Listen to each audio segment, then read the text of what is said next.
So there was a scientist that spent his career trying to get animals to see colors that they couldn't see. So in order to do that, he started with colorblind monkeys, and he took an experiment where he took like the red cone of vision from humans, and put it inside a shot that he gave to the monkeys, and then 20 weeks later, they could see the color. And if FDA approves it, it could be possible that it could cure color blindness in humans.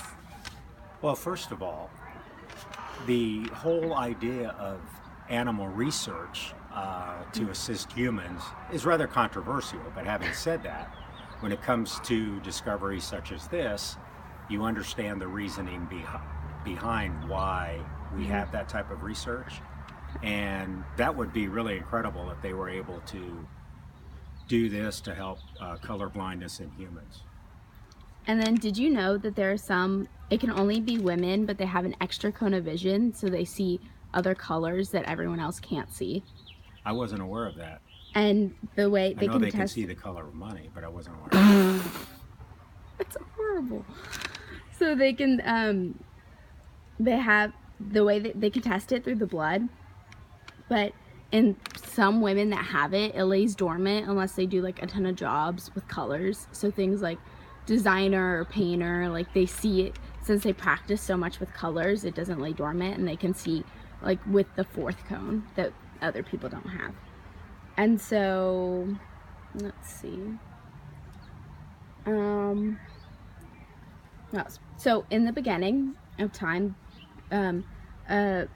I'm not sure who exactly did this, but they went through all of Homer's poems, because you know he uses a lot of like color imagery, and so they wanted to see how much colors he used for each one. He used the word black 170 times, white 100 times, red 13, yellow and green under 10. Guess how many times he used the color blue?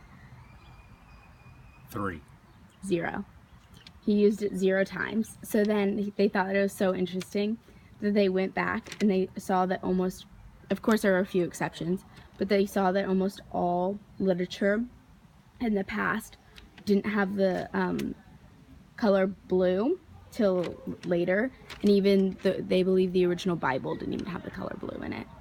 And so one scientist has a theory that everyone at that point was like colorblind, and as they had kids and they tried to see more colors with each generation, the ability to see colors got better. And so